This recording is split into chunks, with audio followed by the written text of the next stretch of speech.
920 AM. El siguiente programa es de clasificación O, de opinión, apto para todo público.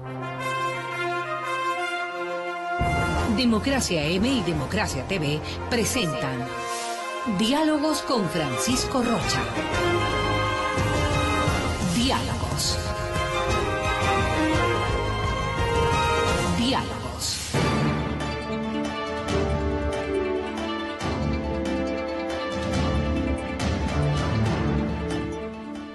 Buenas tardes, amigos, estamos encontrándonos ya para iniciar este nuevo año, el 2018, desearles a todos que este sea un año de realizaciones y sobre todo que el país encuentre un camino para recuperar la democracia y recuperar la institucionalidad, que a través de ellas podremos enfrentar los gravísimos problemas que al parecer, y no terminan de convencerse los gobernantes, pero que al parecer desde otros sectores se les hace notar que existen en el Ecuador y sobre todo en la economía ecuatoriana. Y para iniciar el año le hemos pedido al economista Marco Flores que nos acompañe para hacer un diagnóstico de la economía y ver qué salidas, qué opciones tiene el Ecuador, qué podemos hacer los ciudadanos, qué podemos hacer los periodistas para que esto tenga un consenso nacional. Bienvenido, muchas gracias, Marco. ¿Cómo está, Feliz Pancho? año también.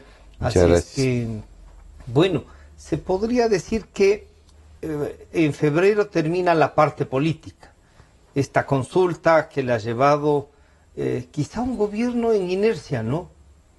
Un piloto automático. Sí, flota, va, pero no se siente en general, más allá del cambio del discurso, 28 sábados que no nos insultan, pero nada más, pues no. Bienvenido nuevamente, buenas tardes. Muchas gracias, Pancho. Muy honrado de estar con usted y los mejores deseos para usted, para su familia este próximo año y por supuesto para su audiencia. Para contestar su inquietud, le voy a dar una pequeña primicia. Por favor. Calculo yo que la próxima semana públicamente se entregará un manifiesto de un foro de economistas, de expertos en economía y finanzas públicas, un manifiesto al país y al presidente de la República, de aproximadamente 18 profesionales de la economía. A todos los conoce muy bien la opinión pública, en donde estamos haciendo los señalamientos fundamentales en el tema económico y las preocupaciones serias que tenemos para ponerlas a consideración del presidente de la República. Cuando yo escucho a las autoridades económicas actuales, no solo las actuales, ¿no? Esto viene pasando desde hace 10 años, ¿no? Es como una continuidad, ¿no? Claro, y parecería que es la en eso al segunda, menos no hay una variación. Es la segunda parte, ¿no? Es la segunda parte y creo que bastante empeorada en algunos aspectos. Pero cuando yo les escucho, recuerdo siempre el libro de Jean-François Revel, que lo leí hace algún tiempo, por ahí por el año 98. Él escribió un libro que tituló El conocimiento inútil. Y en este libro él señala, con la luminosa inteligencia que le caracterizaba, que la fuerza principal que domina el mundo, infortunadamente, no es el amor, sino la mentira. Y esto me recuerda a estos jóvenes que manejan la economía aquí. Y que yo creo que le están haciendo un grave daño al país y le hacen un grave daño al presidente, porque me imagino que el presidente los escucha y tendrá alguna desorientación escuchándole a él y al resto de economistas. Porque le deben dar cifras, Claro. le deben llevar, le deben decir hay confianza. El propio ministro ha dicho que digamos, la medición internacional a través de cual nos califican ha bajado, que entonces el riesgo país del Ecuador tiene menos puntos, que comienzan a recuperar la confianza. ¿Eso no les lleva a usted a pensar que algo sí está pasando? A ver, el riesgo país ha bajado porque ha subido el precio del petróleo. Lo que les interesa a los tenedores de los bonos y a quienes adquieran los bonos es mirar la capacidad de pago de los países para ver si les van a pagar o no les van a pagar. Pero además, cuando uno ofrece 9 o 10% de tasa de interés en un mercado en que las tasas están en el 0,5 o 1%, pues esto significa un gran atractivo. Fíjese usted que vale la pena correrse el riesgo. Claro, y siempre hay ese tipo de especulación. Y entonces, si es que sube el precio del petróleo, la especulación toma más fuerza. y es más atractivo el riesgo. Fíjese usted que Colombia, Perú, Bolivia, Chile, para mencionar solo algunos países, emiten alrededor del 3%, 3,5% de los bonos. Nosotros emitimos entre el 9 y el 10%. Eso le marca la diferencia. Pero más allá de eso, Francisco, y de lo que dicen aquí las autoridades económicas, yo creo que aquí se esconden las realidades. El otro día, en un programa de entrevistas de un colega suyo, él me dijo algo. Me dijo, a ver, aquí hay varias personas que se han pasado algunos años diciendo que hay problemas en la economía, pero la economía no ha tronado, la economía ahí sigue. Claro. Y yo le decía, bueno, gracias a Dios que ha sido así. Sí. Pero es que hay razones para eso. Y me recuerdo mucho, vale la pena estudiar el caso de la crisis griega. ¿Ya? Griega aguantó varios años el despilfarro, el crecimiento del tamaño del Estado. Los déficits, los griegos tuvieron déficits sucesivos, como Ecuador, donde los ingresos fueron mucho menores que los egresos, es decir, el gasto fue mayor que los ingresos. Y comenzaron a tapar la diferencia con deuda. Y así pasaron por años viviendo la deuda. Pero ahí no hay una complicidad también del mercado internacional. Claro, y de determinados bancos. Sin duda alguna. Emitieron bonos, ¿no? Y se endeudaron con bancos. Y llegaron a deber 358 mil millones de dólares. Y los griegos y la economía griega no caía, pues. Ahí se sostenía. Y entonces, ¿cuándo cayó? Cuando los entes financieros le dijeron, no va más. No más. No hay más plata para usted. En ese momento, Grecia se precipitó en un estrepitoso default, dejó de pagar las obligaciones. Y las conclusiones fueron gravísimas. Gravísimas. Para empezar, el patrimonio de los griegos y los ingresos de los griegos se redujeron como están ahora a la mitad. La gente perdió el 50% de su patrimonio y perdieron sus ingresos. Y se dispararon todos los indicadores de la economía, la crisis fue brutal. Tuvo que entrar el Fondo Monetario, exigirles un programa de ajuste gravísimo. Tuvo que entrar la Unión Europea y particularmente Alemania con la plata para darles a los griegos a que paguen a los bancos, a que los bancos no quiebren. Bueno, eso sucede cuando usted vive de una ficción. Entonces, ¿qué es lo que le ha pasado aquí a la economía ecuatoriana? ¿Y qué es lo que le está pasando? ¿Es una ficción? Es una ficción, no solo una ficción. Pues parecería película aquí de hay, terror. Aquí hay manejos que son una ficción, manejos económicos son una ficción. Hay artificios contables y hay claras mentiras que se dicen. Me voy a referir a algunas de ellas. Pero cuando el precio del petróleo subió, y subió alrededor de $100, que fue la época dorada del petróleo en el gobierno anterior. Pero igual se contrató deuda. Igual se contrató deuda. Pero no solamente subió el precio del petróleo, sino de las otras materias primas tuvimos el boom. Aquí se han gastado, hasta este momento que estamos sentados aquí, 340 mil millones de dólares, ¿no? Desde que Correa inició el gobierno. O sea, desde que Alianza País y, y los dos presidentes. Claro, 340 mil millones de dólares es una cifra escandalosa, ¿no? Claro. Pero se ha sextuplicado la deuda pública. Porque Correa la recibió con 10 mil y hoy hay que pagar 63 mil millones de obligaciones. Bueno, hemos vivido, después de que cayeron el precio de las materias primas y el petróleo, del precio del cual nosotros somos rehén, entre otras cosas, porque no hemos diversificado el comercio. No tenemos otras líneas fundamentales de ingreso. ¿No? Y las otras igual se han mantenido, ¿no? Claro, y las otras se han mantenido con problemas, pero si estuviéramos más diversificados, el peso específico del petróleo se hubiera reducido. Y eso no ha ocurrido. Hasta hace 10 años eso sí ocurrió. Claro. El impacto de los ingresos petroleros en el presupuesto iba a reducir. Llegó a ser en el 40%. Sin duda alguna. 41%. Claro, sin duda alguna. Y además teníamos reservas internacionales importantes y fuertes. Y dos fonditos. Que sumaban cerca de 7 y había un control que estaba determinado por los límites a las variables fiscales que establecía la ley de responsabilidad fiscal, que Correa la derogó. Derogó todos los controles fiscales y declaró juego libre. Pero bueno, lo que está pasando en la economía ecuatoriana es que estamos viviendo fundamentalmente de la deuda. Por supuesto también de los impuestos que se recauda, porque no es que no se recauda.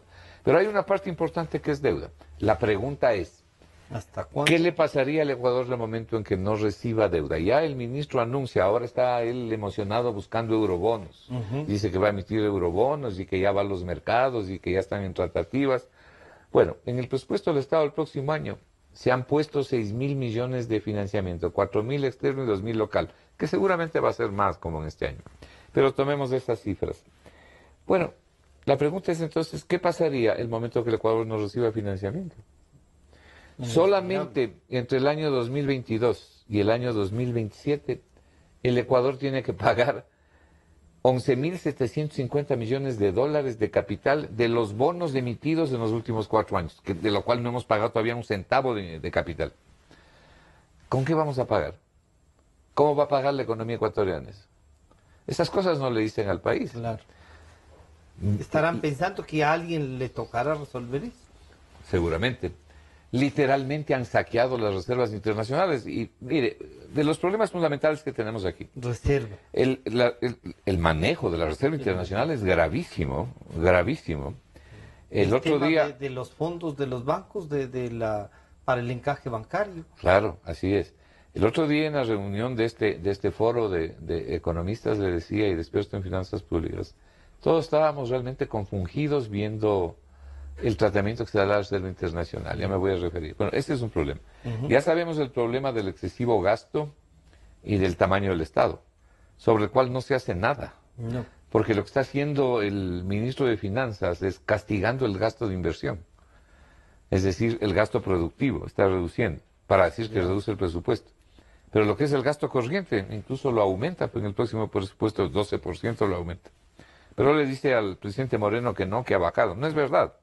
El gasto corriente aumenta en 12% en el próximo año. ¿Cómo se puede probar eso? Viendo las cifras del presupuesto. Porque él dice que se incrementa el gasto corriente porque los salarios, porque hay que, digamos, pagar este incremento salarial y que hay algunas obras que quedaron pendientes del presupuesto anterior. Mire, Pancho, en alguna oportunidad yo le comentaba a usted que en este libro que ha escrito el presidente Hurtado, Ecuador entre 2 siglos, al final del libro hay 2 páginas escritas a renglón seguido, 2 páginas escritas a renglón seguido, listando las entidades burocráticas que creó Correa.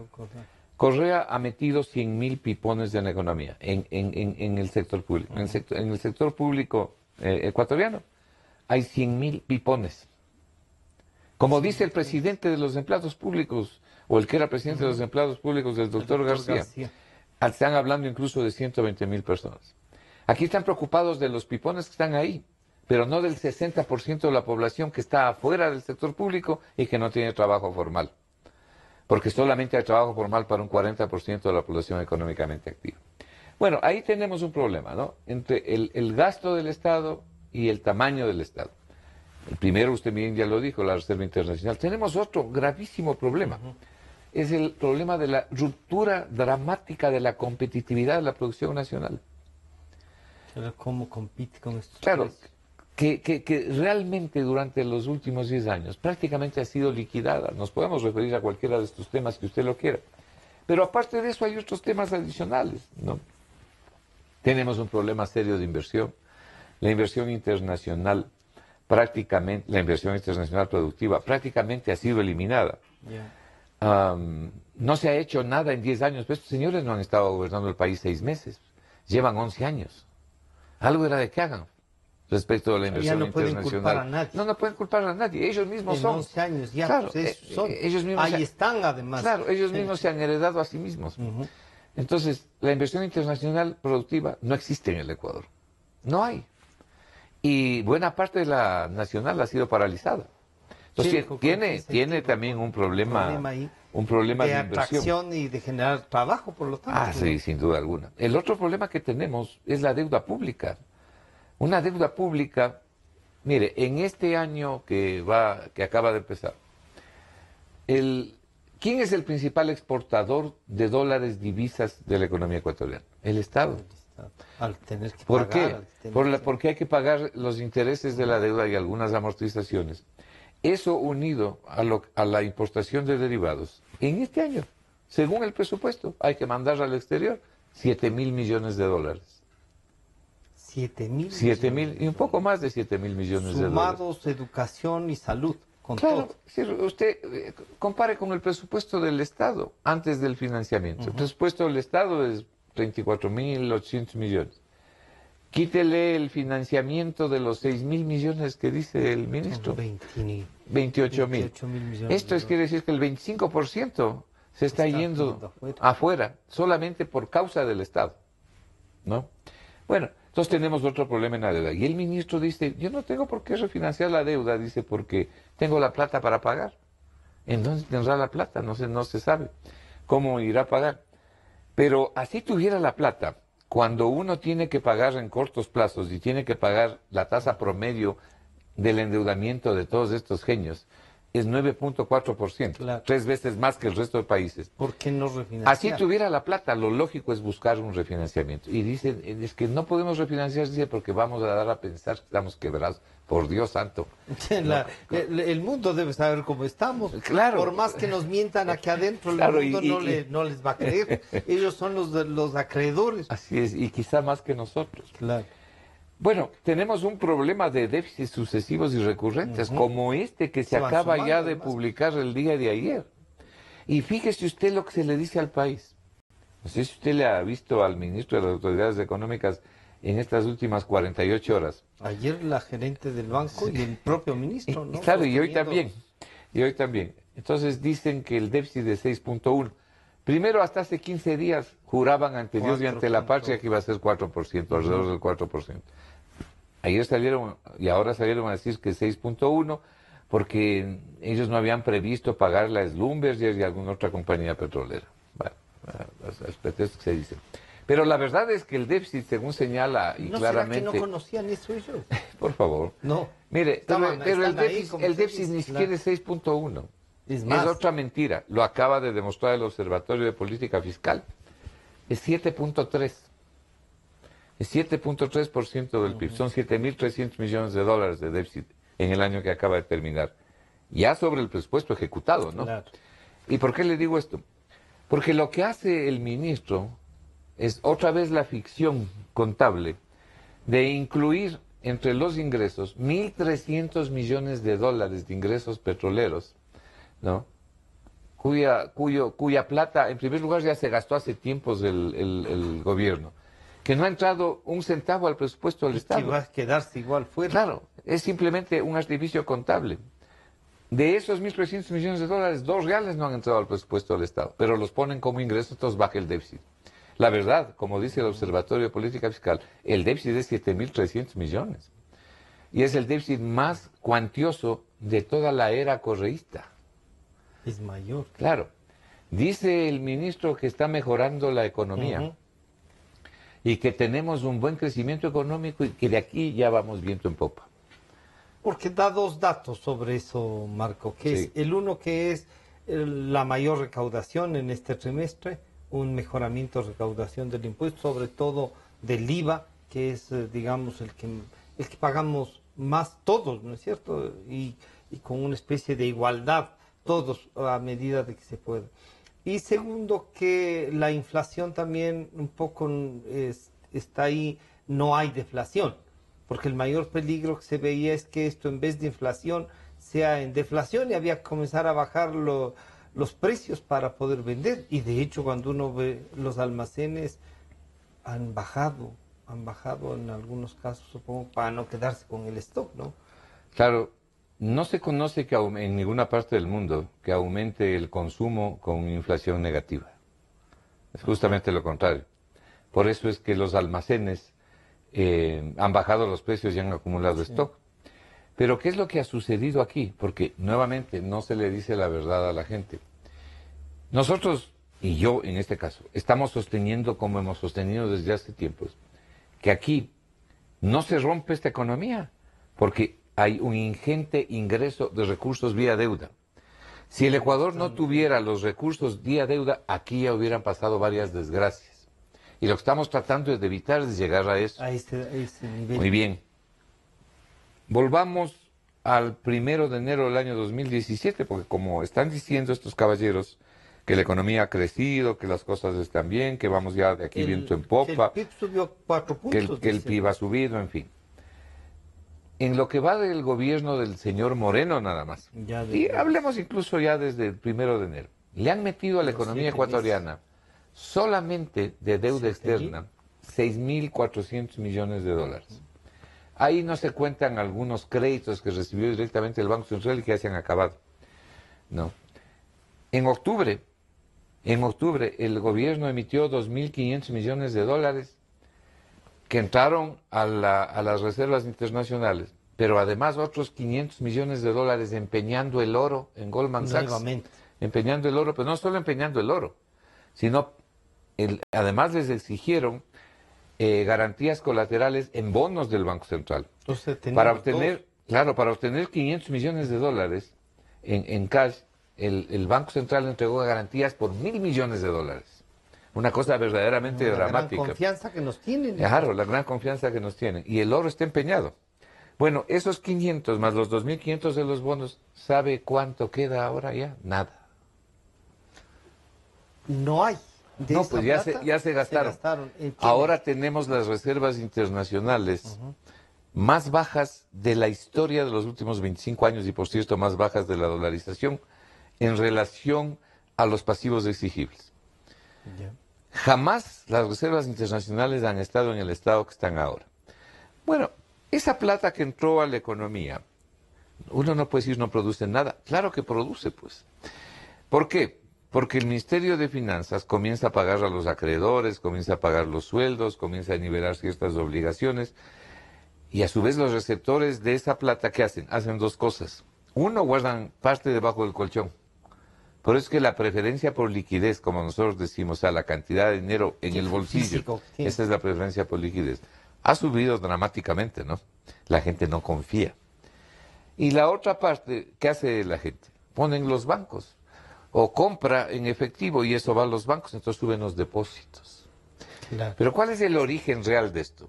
Este es el resultado de un proceso productivo de ahorro, de inversión, de innovación. Porque ¿dónde está el ahorro? Claro. El ahorro ha caído sustancialmente. Sí. Y no estoy hablando, la inversión ha caído sustancialmente. Y no estoy hablando de la inversión internacional, estoy hablando de la local, ¿no?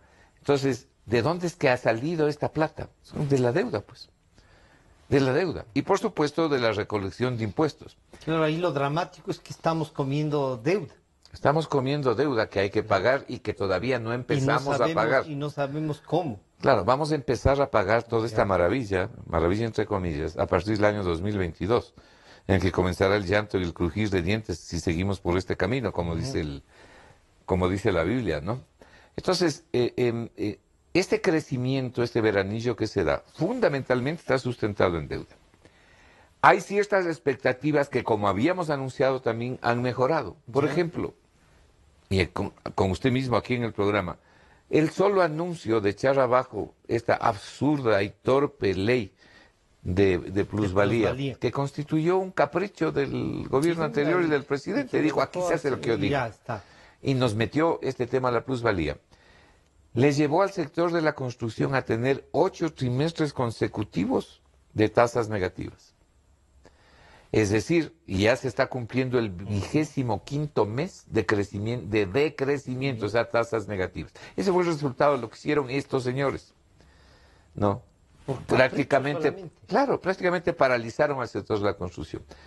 Cuando viene Moreno y anuncia la buena nueva de que incluirá la derogatoria de esta ley, obviamente genera un buen manejo de las expectativas en el sector de la construcción. Y se comienza a ver también y se comienza a ver una recuperación. Una reactivación más que recuperación, claro, ¿no? Que es lógico y que probablemente sea mayor en tanto y en cuanto la ley efectivamente quede derogada, como yo creo que va a pasar.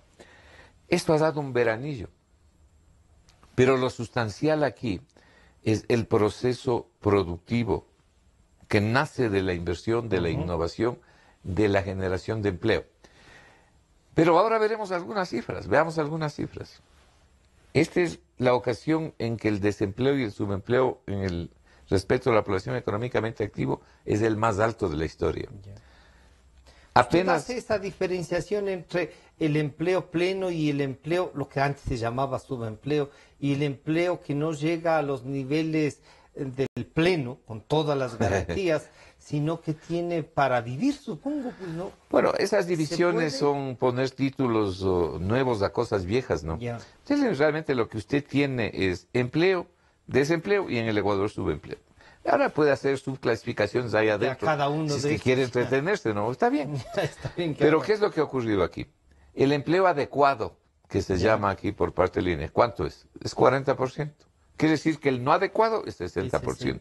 En ese no adecuado está el desempleo abierto, de la gente que no tiene ningún trabajo, y el subempleo, que son las personas que están limpiando los parabrisas en la calle, vendiendo fruta, en fin, que tienen ingresos magros, ingresos precarios, que no tienen afiliación al Seguro Sí, no, Social, no tienen ningún tipo de beneficio. Pero no solo eso, sino que no tienen trabajos estables, trabajan una hora, un día, 2 días, y viven muy mal. Claro. Bueno, esos en el Ecuador constituyen el 60% de la población económicamente activa, o sea, de la fuerza laboral. Y la fuerza laboral ecuatoriana es de aproximadamente 8 millones de personas. Ya. Quiere decir que 4.800.000 están en esa situación. Si quiere, podemos repetir los datos de la pobreza, ¿no? De gente que vive aquí, de acuerdo a los últimos datos del INEC. 1.400.000 personas viven con $45 al mes. Y 3 millones de personas viven con $85 al mes. Después de haber gastado 330.000 millones de dólares en la época de la Revolución Ciudadana. La pregunta es esa una buena economía? ¿Y el Mire, desempleo pleno cuál es? El abierto, eso no importa. digamos. Eso no importa Ese no porque... importa, es que están en el 60%. El desempleo, O sea, que no tiene nada, el nada, desempleo señor. abierto que dice el gobierno está en alrededor del 4%, Claro. porque la gente se mueve al subempleo, a Bueno, vivir de porque una algo- forma... Y claro, ¿y ahí pesa también el bono o no pesa el Claro, bono? del- pesa el bono, pero en el Ecuador lo que usted tiene que mirar es el desempleo abierto, como usted bien señala, y el subempleo. Ya. Es el No. 60%. Es el 60%, Ahí sí no hay sí, lo vueltas que dice darse, el mismo claro. INEC, Y ¿no? de ese 60% no hay seguro, no hay nada, no hay Y nada. sueldos miserables. Claro, alcanzan a vivir. Trabajos inestables. Pero y esto de que pasaron puede ganar? dejaron de ser pobres porque tenían menos de $1 diario y pasaron ¿a qué? A tener un Claro, dólar 50 habían pobres de $1.45 que pasaron a ser pobres de $2.50. diarios. Ya. No. Yo sé. ¿Qué puede ganar una señora que tiene una cajita de chocolatines y que está todo el día en el sol vendiendo? ¿Cuánto puede ganar al día la señora que está cargando las uvas recalentadas en el sol o las frutas recalentadas en el sol? ¿Cuánto puede ganar el limpiabotas? O los muchachos estos que se lanzan a los parabrisas a limpiar los parabrisas. ¿Cuánto pueden ganar los vendedores ambulantes? Esos son los subempleados. La señora que vende jugos en las esquinas. Esos son los vendedores. Bueno, esas personas son el 60%. Son 5 millones de personas son. 5 millones de personas. Pues es una situación dramática, pues, ¿no? Claro. Entonces quiere decir que la economía no ha servido para mejorar la situación de nada más ni nada menos que más de la tercera parte de la población ecuatoriana, ¿no? Y esta sensación de los 10 años, Marco, de que se han endeudado, hay funcionarios públicos borrantes. Robustos. Sí, con Claro. autos 4x4, con departamentos de más de 150, 200 Algunos mil vivían en dólares. Carapungo y hoy viven en Palacetes, ¿no? Pero el ¿Que eso tema... es una cosa solo para ellos? Bueno, esas son las delicias de la revolución, pues, ¿no? No puede ser que a veces, y me permito decirle, Marco, que estamos dudando de un modelo económico que a través del Estado, un Estado centralista, puede distribuir mejor los recursos y que todavía falta porque lleguen a los más pobres, que la clase media, ¿qué será? Pasó la clase media a Mire, ser una de las desgracias de media este baja país... tirando al fondo. Así es, una de las desgracias de este país ha sido la mala asignación de recursos. Economía 101, o sea, el primer curso de economía le dicen, en el mundo los recursos son escasos y la labor de la economía es maximizar el buen uso de los recursos. Ya. Aquí lo que se ha hecho es lo contrario. Da una pésima asignación de los recursos. Y usted ve cosas como el Aromo, el 1.500 millones aplanando un terreno. Le dice el 2.000 millones la Correa que repotenciación de esto la es refinería. Mala suerte que lamentablemente. Bueno, pero habemos aquí otros 16 millones de ecuatorianos que probablemente pensamos distinto. ¿Y qué es lo que está diciendo la Comisión Anticorrupción? Yo le escuchaba al presidente de la Comisión que dice que lo que se han robado, dice, son 35.000 millones de dólares. Bueno, entonces esto explica estas cosas que vemos aquí de gente que pasea su impunidad y su impudicia, ¿no? Pero ahí están las razones, ahí están las razones. Y tiene que ver también con la fractura, el fracturamiento del Estado de Derecho y de la institucionalidad, que ha permitido todos estos desbarajustes, ¿no? Pero en el tema de la economía, le decía Pancho, hay otro tema que es crucial. Este uso lamentable y peligrosísimo de las reservas internacionales. Y yo, como profesional de la economía, protesto enérgicamente por la forma en que se conduce el Banco Central. No solamente recibiendo la basura que recibieron por 2.173 millones para pagar una deuda del Ministerio de Finanzas con acciones de la banca pública, de 3 instituciones de la banca pública, que ya le debían 1.500 millones al Banco Central, o sea, se pagaron a sí mismos, ¿no? Sino que se han llevado 7.800 millones de dólares de la reserva para financiar el gasto del gobierno y para financiar a la banca pública. Por eso tenemos el día de hoy la reserva más baja de la historia y la cobertura más baja de los pasivos exigibles que tiene el Banco Central. Entonces aparecen estos caballeros y nos dicen, lo que pasa es que se han gastado hasta los seguros de depósito. Sí, pues, entonces, pero miren lo que nos dicen. Lo que pasa es que ustedes no comprenden cómo es esta economía. Sí. No, ni queremos comprender esa economía. No, pero sabemos las desgracias que eso significa. Se optimiza el gasto y se utiliza una plata que no puede estar ahí guardada. Y entonces generamos y no necesitamos más deuda. ¿Sabe una cosa? Es una deuda igual.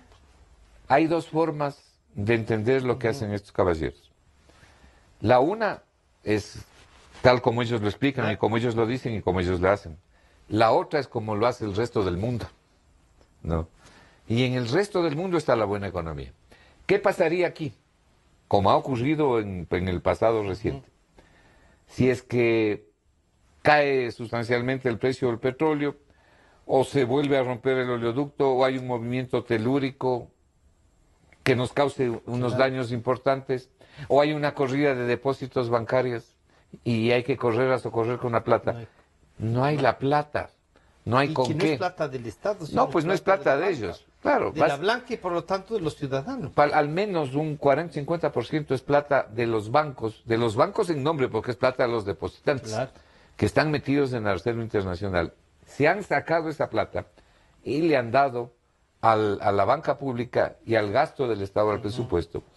Y cuando los economistas, porque yo no conozco un solo economista que no sea del gobierno, que no haya censurado esta política. Y pronto lo van a ver en el manifiesto al presidente de la República. La próxima semana. Sí, yo calculo que la próxima semana. ¿Ponerse de acuerdo? Sí, sí, siempre hemos estado de acuerdo.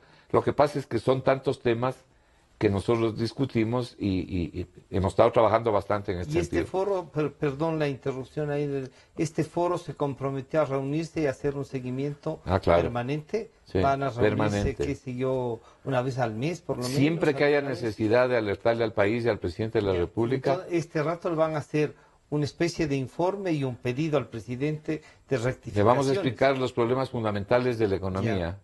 Y entre esos el manejo de lo del Banco Central. El manejo perverso. Digo, si se hubiese hecho eso antes, con seguridad estarían en la cárcel los gerentes del Banco Central. Ah, claro, por supuesto. Y ahora, mire, la forma laxa en que entregan la plata a la banca pública, ningún banco privado podría hacer eso. Como usted dice, los gerentes de los bancos privados estarían presos y harían lo que hacen estos caballeros. Pero además no es plata de ellos. Y lo que han hecho es poner en grave riesgo la dolarización. Claro. Porque si es que aquí tenemos algún problema, añadamos a todo eso otra desgracia, pues aquí. Porque claro, siempre se podrá decir, pero aquí seguimos, estamos viviendo, ya he explicado, estamos viviendo la deuda. Sí. Estamos viviendo los impuestos que todavía se recaudan. Se han recaudado algo más los impuestos por dos razones. Primero, ¿comparado con quién? ¿O con qué? Comparado con el año anterior, que es el peor año de los últimos 16 años. De los últimos 15 años. El año pasado, el 2016, fue el peor de los últimos 15 años. Entonces, estamos comparando el 2017 con el 2015, con el 2016, que fue el peor, y dijimos, todo ha subido en relación al 2016, fue terrible. Pero además, cuando usted mete plata, producto de la deuda, y esto entra a la circulación que me permití explicar hace un momento, es lógico que también suban las recaudaciones, pues, ¿no? Es lógico. Pero la pregunta del millón tras de esto es, Eso es producto del proceso productivo normal que significa ahorro, inversión, innovación, crecimiento económico y empleo. Ese es el proceso productivo normal. No, ese es el producto de la plata que viene de afuera y entra vía deuda y la gasta el gobierno, como la ha gastado. Por eso marca una gran diferencia. Bueno, este manejo inescrupuloso de la Reserva Internacional le puede causar al país muy serios y graves problemas. Esta es una de las cosas que ha sido nuestra preocupación y de todos, y de todos en realidad, ¿no? Depende de eso la dolarización. Sin duda alguna.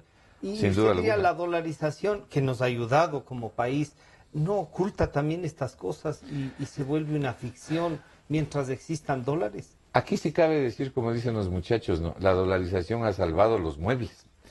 Porque si es que no hubiera habido la dolarización con semejante cantidad de dinero en la economía, imagínense dónde estaría el tipo de cambio, nadie lo podría ni siquiera alcanzar a ver. Venezuela se replicaría tal cual aquí. Claro, fíjese lo que ocurre en Venezuela, ¿no? El país más rico de América, ¿no? Exacto. El país más rico de América, en la miseria. ¿Cómo 30%.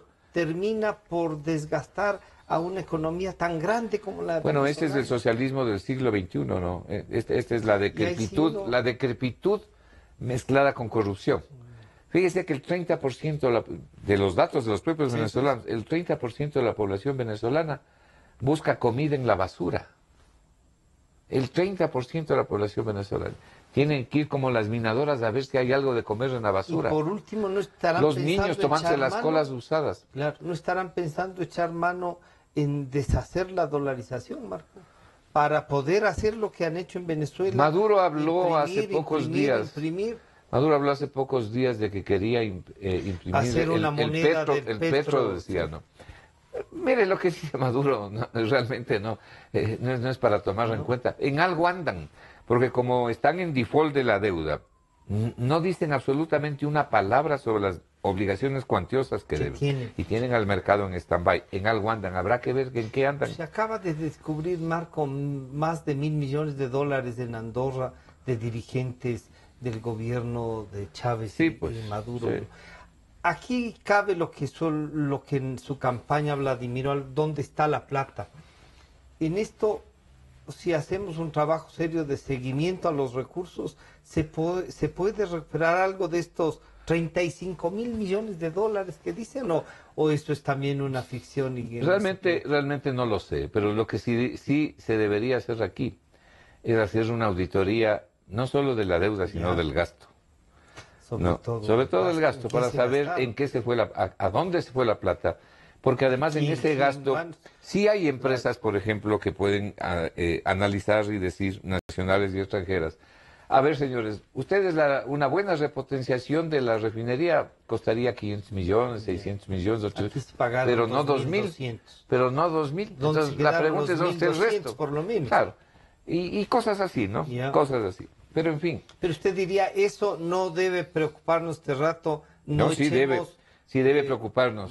Sí debe preocuparnos. Yo creo que son cosas paralelas, ¿no? Y hay diferentes instancias que tienen que encargarse. Que dicen, vean la inversión, no haga una vereda más, señor presidente, no haga más. Pídales a todos sus funcionarios, a cada institución. O sea, usted quiere que se parezca al alcalde de Quito, que tiene esta ciudad destruida. No haga más. Y diría usted, y baje en cada institución, qué sé yo, el 10% de lo que tiene que bajar. Son 3.500 millones de dólares. Y se puede hacer. Sí. Yo mismo hice el planteamiento y en su programa de que se baje el gasto público 5 o 6%. 5 o 6%. Ahora, que permitía reducir impuestos, porque un tema central que quisiera tocar es el de la ruptura, dramática de la competitividad. ¿Cómo demuestra que hay una ruptura dramática? A eso voy. ¿Qué significa ruptura de la competitividad? Significa que producir en el Ecuador para vender, sobre todo en el exterior, resulta muy difícil, porque producir aquí una libra de papas es mucho más caro que producir en Colombia. Producir aquí un par de zapatos, es el mismo par de zapatos, de la misma calidad, es mucho más caro que producir en Colombia, en Perú, en Chile, en México, en Bolivia. ¿Por qué? Por la enorme cantidad de impuestos que hay en el Ecuador. Por el manejo explosivo del saldo de la deuda pública que se ha incrementado tanto. El Estado tiene que pagar esa deuda, y para pagar deuda pone impuestos. Por las tasas arancelarias, pero además perdóneme la frase macanuda, pero real, por la estupidez de la política comercial. Este es el único país en la costa del Pacífico latinoamericano que no tiene convenio comercial con Estados Unidos, que es su principal socio comercial. 40% de todo lo que se produce aquí le vendemos a Estados Unidos. Somos los únicos que no tenemos convenio con él. Nos arruñamos al tratado con la Unión Europea al final del año. Pero como ya no alcanzábamos, tuvimos que asimilarnos al que habían negociado Colombia y Perú, adherirnos al de Colombia y Perú. Sí, sí, sí. Y eso es lo que hemos logrado, más la comunidad andina. Chile tiene más de 60 acuerdos comerciales. El otro día veía la lista del Perú, andan por ahí por los 18, Colombia creo que tiene 20 o 24. Nosotros no tenemos nada. Entonces, tenemos que competir en condiciones absolutamente desiguales. Y como las condiciones son tan desiguales, por la cantidad de impuestos que hay, por las trabas que hay para producir, porque el SRI se ha convertido en un colegislador permanente y se han producido 22 reformas tributarias en tan solo 10 años. Porque la relación trabajador-empleador es una relación antigua, poco productiva, que perjudica por igual al trabajador y a los empresarios. Porque no hay una relación inteligente entre trabajador y empresario pudiendo haberla. Porque no se deja que se pongan de acuerdo. Porque el Estado se mete en todo. Aquí se trata de obrar con justicia, con respeto a la ley y, por supuesto, respetando como el que más los derechos de los trabajadores. Pero de manera inteligente, pues, conversando con ellos mismos, haciéndoles partícipes de las soluciones. Entonces, fíjese usted, ese tipo de formulación ideológica ha roto la posibilidad de incrementar el empleo adecuado. ¿Por qué? Porque los empresarios piensan 2 veces antes de contratar empleo adecuado. Pero Marco, los empresarios fueron beneficiarios también de estos 10 años. Un buen grupo, por lo menos, pero... No es un buen grupo, es un grupo mínimo, porque por lo menos que hubiera sido un buen grupo. Pero hay 9 grupos económicos que de 3.000 millones a 30.000 millones. Claro, pero son los mismos, ¿no? O sea, yo no creo que se lleguen a 5. 8, 9. Porque los otros han recibido pocas cosas. Pero los que sí se beneficiaron de manera dramática fueron los panas del gobierno, pues, ¿no? Los panas del gobierno. Pero el resto, en general... Usted diría que no han sobrevivido, entonces. Pero pensemos en la pequeña y mediana empresa. Y pensemos también en los empresarios de un poco más arriba, que han sobrevivido. Han sobrevivido. Una verdadera perversidad, que ni siquiera es importante desde el punto de vista fiscal, porque podría compensar de otra manera. El Ecuador, la tasa de impuesto en el Ecuador en relación al PIB, solo considerando el SRI más el Seguro Social, es 21%. Pero si usted le suma lo que tenemos, los otros impuestos que hay que pagar, claro. Por ejemplo, los prediales, por decir algo, que entre paréntesis, qué barbaridad lo que está ocurriendo aquí con los impuestos prediales en un sector de la población. Claro. Este municipio aquí ha hecho una verdadera desgracia, una verdadera desgracia. Han perdido hasta la vergüenza. No, pues esto es la desorganización, también, la falta total de administración. Es cuestión de ver cómo está la ciudad. Es cuestión de ver cómo está la ciudad. Y se mandan semejante tasas impositivas de los impuestos prediales para un sector de la población. No, bueno, dramático. Bueno, incluyendo los otros impuestos, la tasa, la presión fiscal se llama, la tasa impositiva en el Ecuador está entre el 25 y 26%. Bueno, así es imposible competir. Pero añádale usted a esto... Cuando le dicen que en otros países son más del 30%. Bueno, hablemos, por ejemplo, de los países europeos. Milton Friedman decía que es un error compararse con lo que sucede en otros países que ya tienen solucionado prácticamente la vida. Hay que compararse con esos países cuando iniciaron el proceso. Por ejemplo, esos países tienen solucionado lo que son transporte, carreteras, no solamente eso, sino salud, educación, vivienda. Los suizos hace poco se dieron el lujo de rechazar. 5 de cada 6 suizos rechazaron recibir un regalo de 2.500 euros gratis por parte del Estado. El Estado les dijo, les voy a dar 2.500 euros, y 5 de cada 6 suizos votaron y dijeron, no queremos que nos dé gratis. Bueno, cuando esto sucede es porque tienen solucionada buena parte de los problemas, ¿verdad? Aquí habría sido... Bueno, no, claro, la cola sería larguísima.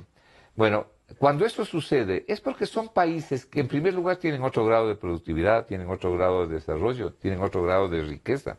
Noruega, por ejemplo, Finlandia, Dinamarca.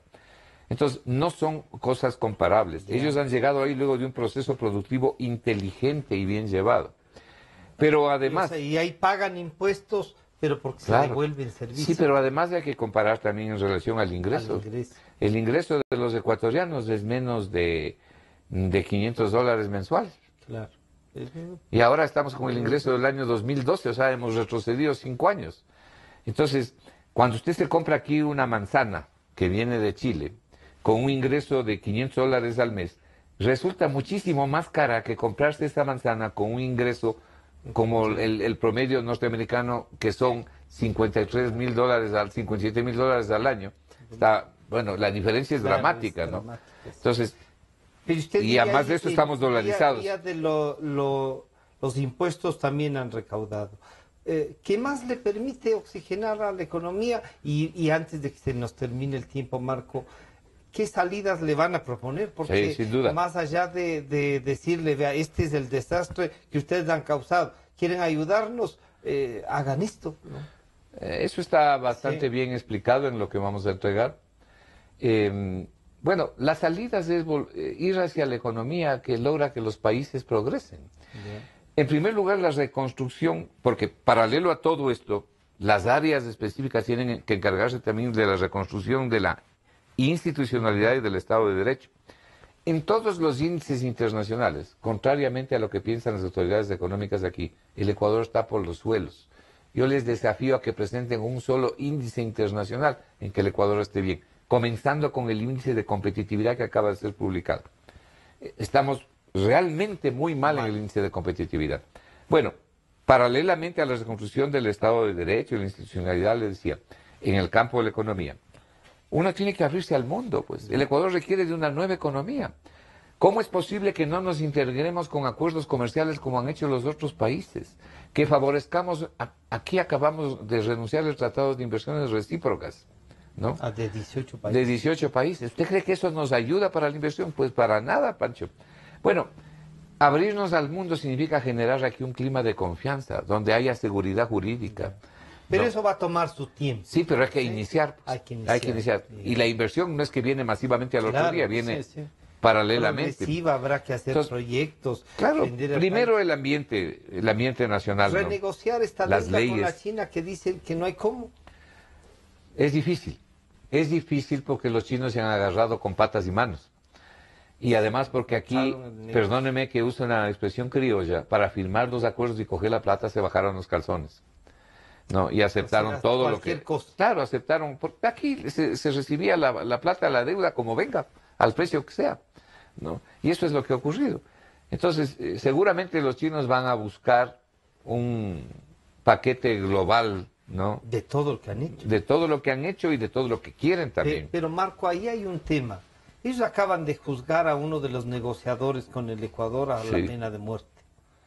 ¿No es hora de que el Ecuador enfrente como país y que todos los ecuatorianos digamos, a ver, veamos en qué nomás han invertido señores chinos? Veamos la deuda ilegítima, como ellos decían. Exacto, ¿no? Pero veamos y hagamos un recuento. A ver, si la plataforma en general, que ha sido los que construyeron en algunas cosas de las empresas chinas, dicen, a mí me pagaron el 50%, el otro 50% ha sido ganancia y encima de eso han pagado para la corrupción.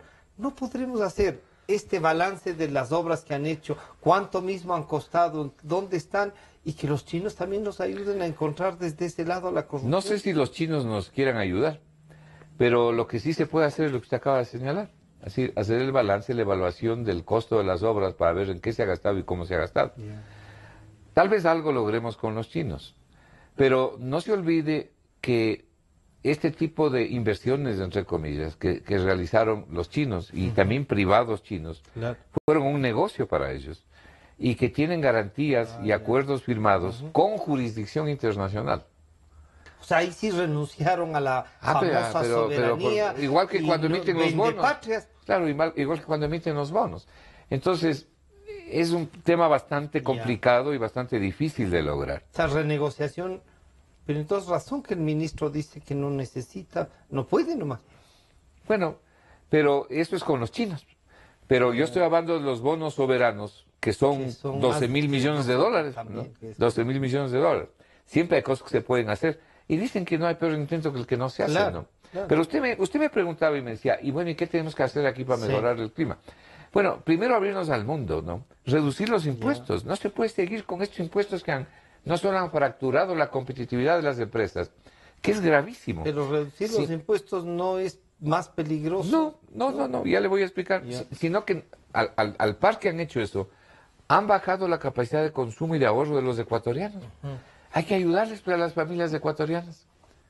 Porque no les podemos ayudar solo a los bancos o solo a las empresas. Está bien ayudarles, pero también hacerlo con las familias ecuatorianas, con el padre, la madre de familia y los hijos, que no les tomamos en cuenta en todo este proyecto revolucionario de los últimos 11 años. Digo, en forma real. Entonces, Pancho, cuando usted me dice puede bajar los impuestos, pero claro, pero para bajar los impuestos también hay que bajar el gasto corriente. Y como le dije, el gasto Mucho corriente no sube en el avanza. próximo presupuesto. Y el Solo con el 12%, 5, dice. el 12%, solo con el 5 o 6%, usted podría reducir impuestos por 2.000 millones de dólares. No todos los impuestos se pueden reducir de una sola vez, pues no. Por ejemplo, el impuesto a la salida de divisas que conspira contra el ingreso y contra la productividad y competitividad. La propuesta que algún momento yo mismo le hice a usted era 1.25 por año. Por año. Gradualmente, mientras la economía se va recuperando. Volver a los fondos de ahorro también. Volver al manejo sensato de las reservas internacionales. Eliminar ese impuesto. Ese sí hay que eliminarlo ya. El impuesto del anticipo de impuesto a la renta. Porque resta capacidad. La oportunidad, no Claro. planteó el presidente. Pero digo, ese sería debería. eliminarlo de una. Ya. Pero resta capacidad operativa a las empresas, les resta flujo de caja. Y entonces las empresas no pueden reinvertir ni pueden Pero ya contratar. están comprometidos. Pero sobre todo encarecen sus productos y por eso no compiten. Y lo grave de eso, no solo para las empresas, sino para el país, es que no se amplían las exportaciones como deberían para poder obtener divisas. Y la dolarización vive de divisas. Eso es lo que tenemos que fortalecer el sector externo. Sí, ya. No hay un país que progrese desafiando tan directamente y tan marcadamente al sector externo de la economía. Al sector externo de la economía y de paso rompiendo los equilibrios fiscales. No se olvide, Francisco, que el gobierno anterior eliminó todos los controles fiscales que habían. Derogó la ley de responsabilidad fiscal que establecía controles sobre el gasto, sobre el déficit, sobre el presupuesto. Que si no querían garantizar, les obligaba a que Claro, y no garanticen esta solamente del presupuesto del Estado del gobierno central, sino de los municipios y los consejos provinciales, que ahora se llaman, ¿cómo es que se llaman? Gobiernos autónomos descentralizados. ¿No? Sí. Bueno, así pusieron el nombre. Eso se controla. Correa dijo, no me gusta, deroguemos. E inventó su propia ley.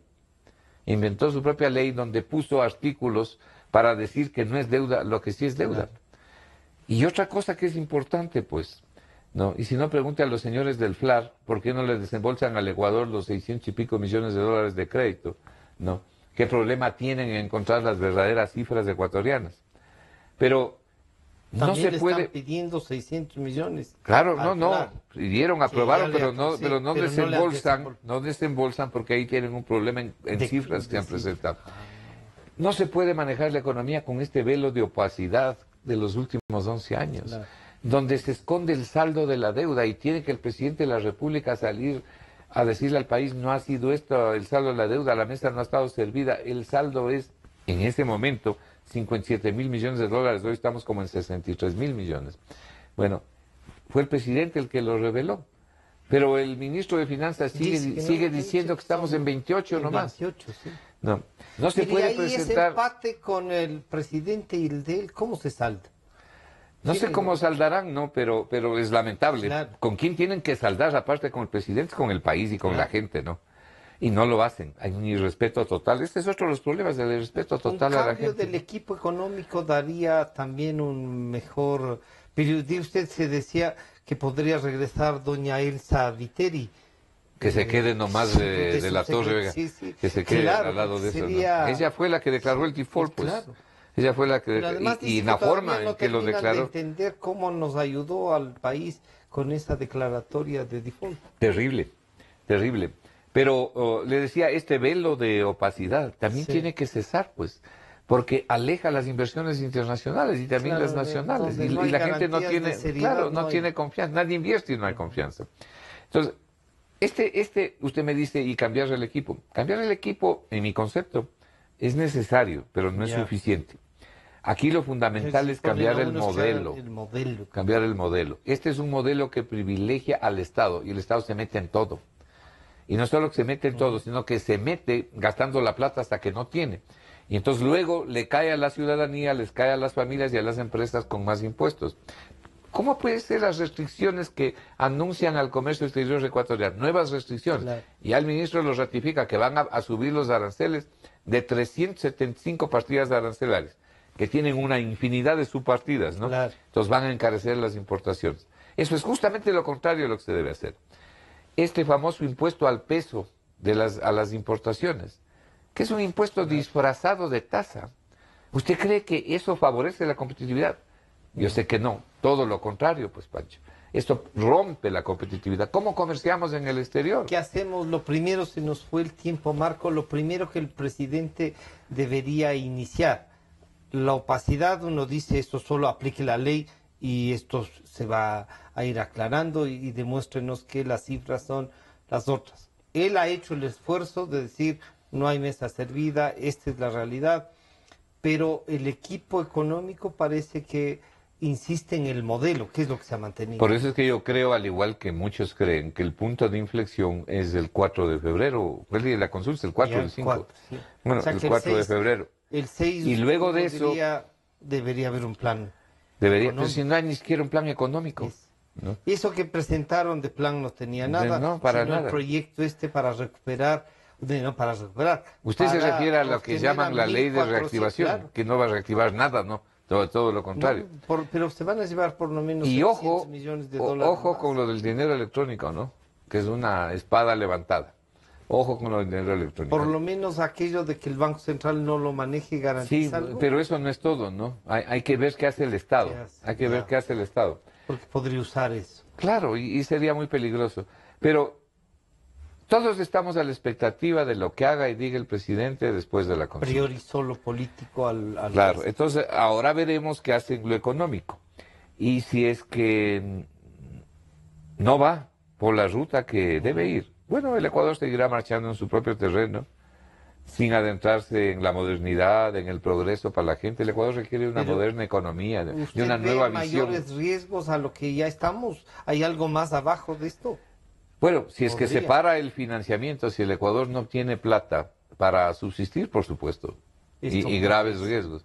Si es que sigue consiguiendo plata endeudándose, ¿no? Entonces estaremos como estamos ahora, ¿no? Claro. Y así seguirán las cosas, como pasó en Grecia, Esperamos entonces hasta que un punto.